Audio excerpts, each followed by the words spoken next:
Working on this O2, man, Escape, and it need a starter. As y'all can see, man, that starter is gone. It's broken.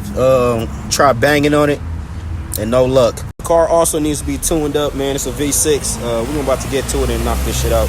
Just took the airbox off. We got some bolts down here. I think it's like a 13 or a 15.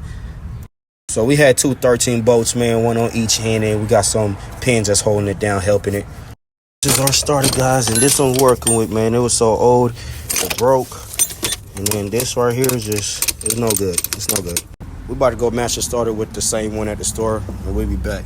Up getting a new starter, part number R713364A. Yep. So as y'all can see, it is identical as the old one, which I don't have the old one because they had to take it. So we're gonna go and install this back down here. As y'all can see, new starter is placed in. We're gonna bolt her down and then start her up. We're gonna put everything back together, man, and whatnot. Like, subscribe, and share, man. Tap in.